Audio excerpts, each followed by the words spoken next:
I am Chelsea Gallo, and I am the cover conductor for this cycle with the DSO. I'm a student at the University of Michigan right now, finishing my doctorate degree. And this is a great pleasure and opportunity for me to lecture to all of you because I will be having a big exam to receive my degree at the end of this year about all sorts of different types of music, including the pieces that you're all going to hear tonight. Everyone, I think, has grabbed a program and has seen those program notes so far. So what I'm hoping to tell you about for the next 25 or so minutes is stuff that may not be in the program, stuff specific about Grieg, stuff specific about Sibelius. And just to kind of go in order of when these were composed, we're just going to start with the Grieg right off the bat. So one of the things that I would definitely like everyone to keep an ear on is how all three of these pieces are unified through the idea of nationalism and folklore and folk songs. Grieg, he had a very special output while he was composing. The Piano Concerto tonight he actually wrote when he was only 25 years old, but he wasn't constantly respected by his contemporaries. Claude Debussy actually referred to him as a pink bonbon wrapped in snow, referring to how often small or specifically non-large scale his works were. The Piano Concerto is his largest work, both in conception and length and conception and forces. It's probably his most popular piece as well. I don't know if anyone here has recently heard any other Grieg pieces, but one of the things very specific to his sound is his nationalistic quality. And in the third movement of the Piano Concerto tonight, you're actually going to hear some Scandinavian folk tunes. So while he was born in Norway, Grieg, he was actually educated in Leipzig for 4 years, where he didn't particularly enjoy his time, but he was a contemporary of other composers that became known for creating their nationalistic sound. Some other composers at that sort of time include Dvorak and Smetana for Czech Republic. Of Czechoslovakia then. And after Debussy made the comment about Grieg composing like a pink bonbon, he was actually encouraged by Franz Liszt to continue composing with his own specific voice. And so that's just a nice name drop session, so to say, of different composers, just to kind of give you all an idea of where Grieg and this piece specifically sit in time. So the Piano Concerto was written in 1868, which was, I think, 3 years after Sibelius was born. And like I had mentioned, around the time of Dvorak. And so when we move to Sibelius, when we move forward in time to this new generation of composers, we get a group of individuals that include Mahler, Strauss, and Debussy. So Debussy was born in 1862, Mahler 1860, Strauss 1864. All of these people were composing around the same time. And one of the things that they were able to do in this post-Lisztian, post-Brahmsian, post-Wagner society, musical atmosphere, was really cultivate their individual compositional voices. And they kind of became grouped into a title called the modernists. And that just meant that they were all pushing as far as they could against these established sounds of aesthetics coming out of those composers that I had mentioned, but not too far. They were existing in this very specific bubble of how far can I go to become individual, but not too far that I become a radical. And what I mean by that is later Schoenberg would show up, like in 1912 with Pierrot Lunaire, and really start pushing the boundaries of composition, where coming out of Brahms and Wagner, people like Sibelius were able to continue to adhere to certain compositional techniques and preserve their voices so that their audiences would still enjoy the experience. They weren't going too far too soon. That's what I'm trying to say. Overall, their goal was to cultivate an identifiable, personalized style that, while unmistakably emanating the aura, traditions, and seriousness of high art. So that is a quote from James Hepakoski, who's a very famous Sibelius, Brahms, Beethoven scholar. If anybody would like to check out some of the other things that he's written. So a few things about Sibelius specific, just some fun facts. He was a very serious diarist. He always wrote down in his diaries about the compositions he was working on or the encounters that he had, all about his daily life. He had a very secluded home in Finland, Ainola, which was in the woods, and he lived there with his wife, Aino. And he was a very private man. And he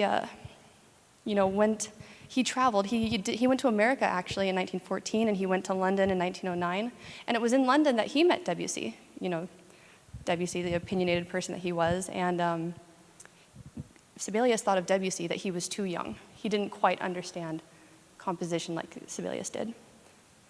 So to talk about the first piece on tonight's program, Lemminkäinen's Return, it's actually the finale of a piece that Sibelius had originally conceived of as being an opera, but of proportion to Wagner's Ring Cycle. He had expected to compose 4 massive operas on the scale of Siegfried and Die Walküre. However, it ended up being a suite. And this suite, I'm sure in the program it tells about the experiences of this hero. So this hero exists in Finnish folklore, and all of these Finnish folk stories were compiled in the 19th century by a man named Elias Lönnrot, and it's called the Kalevala. And this piece of literature heavily influenced many pieces that Sibelius chose to write. Sibelius would not only become known for his 7 symphonies, his violin concerto, but also his tone poems, which include other Kalevala-based myths like Pohjola's Daughter. So this 4-movement work also contains a very famous piece that's also excerpted, just like tonight, called The Swan of Tuonela. And the quick summation of the story is Lemminkäinen needs to go kill this swan. And in Finnish folklore, Tuonela is somewhat of a underworld type scenario. There are different versions in the Kalevala about how Lemminkäinen actually dies. There's one suggestion that he's murdered by a blind man. There's one where he's destroyed by a frost monster. Not frost monster, but an evil being that controls frost. And but in Sibelius' specific story, he is murdered and thrown into a river where his body gets torn apart by the river and what had just happened before.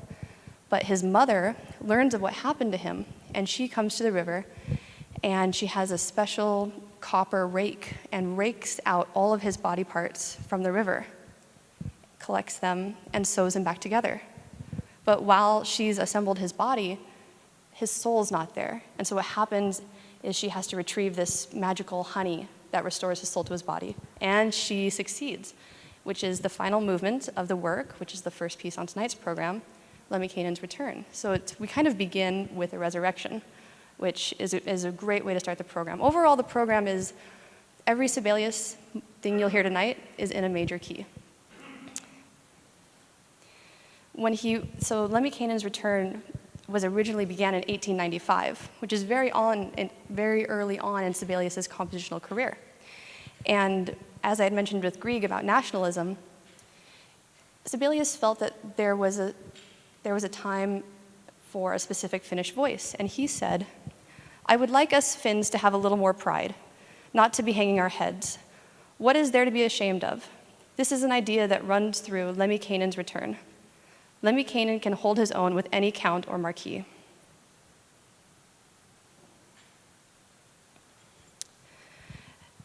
The Fifth Symphony, he began composing it in 1915, so that's 20 years after Lemminkäinen's Return. And it was actually commissioned by the government on Sibelius' behalf. Sorry, this is getting louder, I think. He was turning 50 that year. And so for his own 50th birthday, he was going to write a piece for himself. And so this piece actually took 4 years to be fully conceived and composed. There are 3 different versions of it, and tonight we're performing the final version, completed in 1919. Sibelius, as I mentioned, wrote 7 complete symphonies. And if anyone's familiar with the symphonies of Shostakovich, what happens in Sibelius' symphonic output is very similar to Shostakovich's later. He has a traditional first symphony, pretty traditional second symphony. Things start to change. The 4th symphony is not received well, and then he returns to a more, not traditional, but more audience-happy piece. And then his subsequent symphonies, 5, 6, 7, continue down that route of aesthetics. And so the special thing about the 5th symphony is it kind of predicts what happens in the 7th symphony. Every movement in the symphony is in a major key, and that means it has an overall very joyous quality to it, which makes sense if you're writing your own piece for your own birthday. And additionally, the piece is quasi-attacca from the 2nd to 3rd movements. It's not specifically straight through, but I only bring it up because later in the 7th symphony, the piece is just done straight through. The other thing that's really special overall compositionally about the 5th symphony is that from the very first notes, you actually get to find out how the symphony is going to end.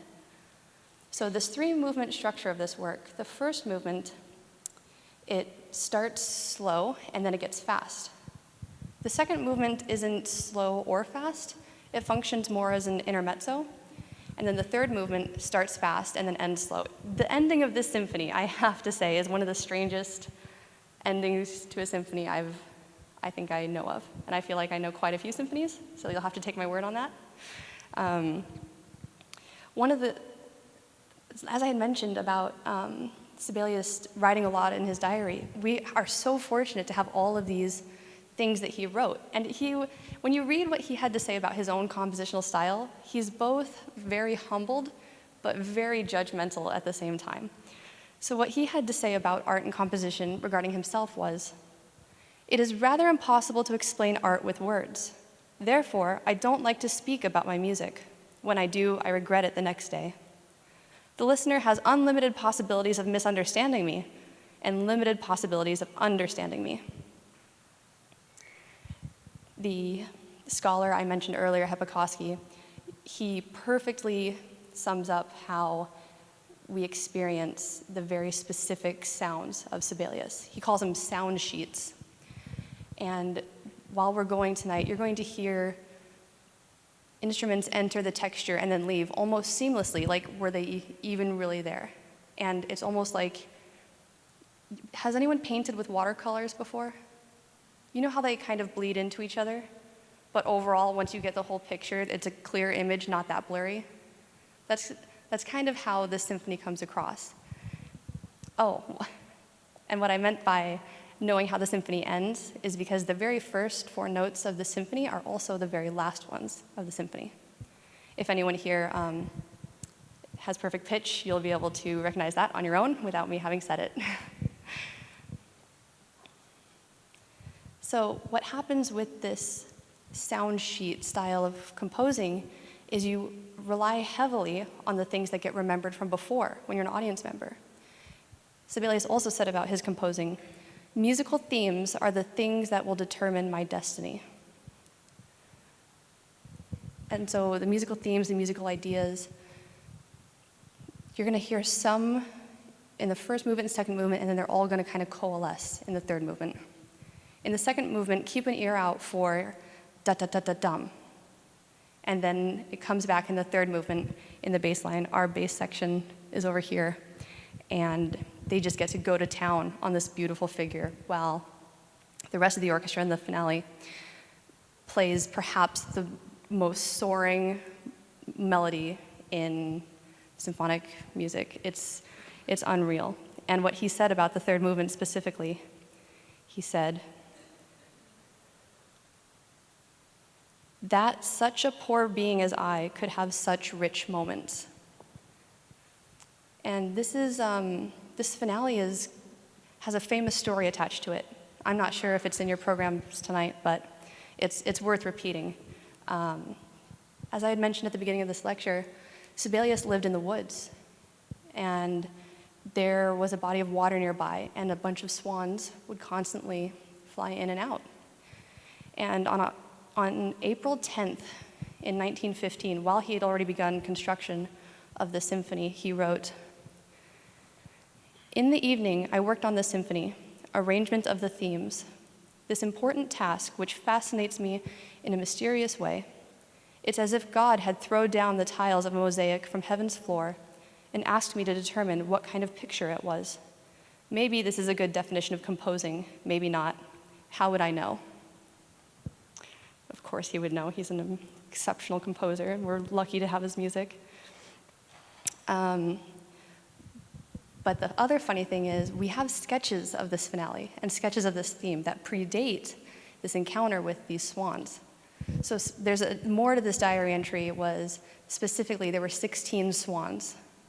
And how he counted them that fast, I'm not sure. But 16 swans flew by.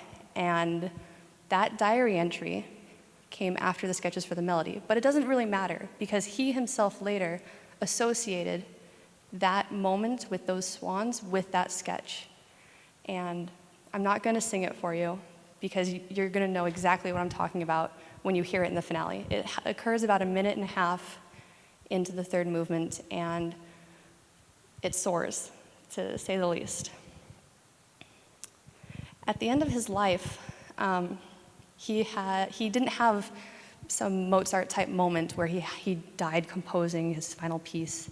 Some of his last pieces were his Seventh Symphony and a tone poem called Tapiola. And the last 30 years of his life, he pretty much reduced entirely his compositional output.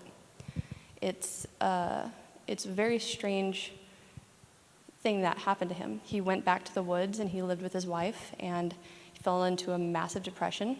And he lived a very long life, but towards the end, he had completely stopped composing.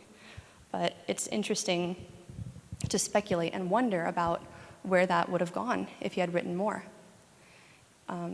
After the Seventh Symphony, what would have happened? So at this point, I would like to ask anyone if they have any questions about the program. You guys are saying I did that good of a job? I did my job that well that no one has any questions? So one extra fun fact about Grieg, he was only 5 foot tall, which means he would probably be right here. And that segues into another fun fact. Sibelius greatly admired the symphonies of Anton Bruckner, who was 5'1", and I bet you're thinking, didn't come to a lecture to know about heights, but you're welcome regardless. Yes?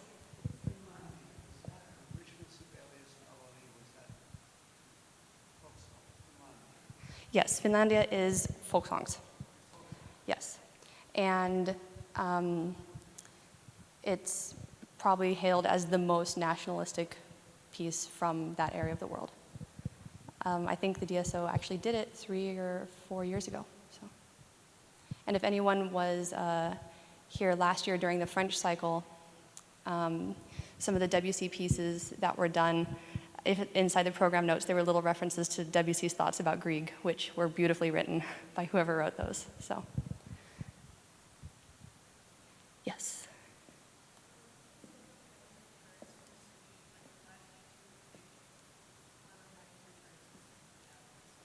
So the question was, since Lemminkäinen's return is an individual movement from the suite, why did I pick this piece to open the program? 2 parts to your question. First part is, I didn't pick this program. Our conductor tonight is a wonderful, incredible talent who's the new director at Gothenburg Symphony, and he really specializes in Sibelius. And he's done the full suite many times, all 4 movements. But there's another movement from that suite, the Swan of Tuonela, that gets excerpted also, and they can function as standalone pieces. It's different than excerpting a movement from a symphony, because these are so programmatic in nature. You can experience the individual movement from the suite as a story itself without having to know the other three. Of course, background always helps, but it's a great question. Are there any other questions? No? Well, thank you very much, and I hope you all enjoy the concert this evening. Thank you.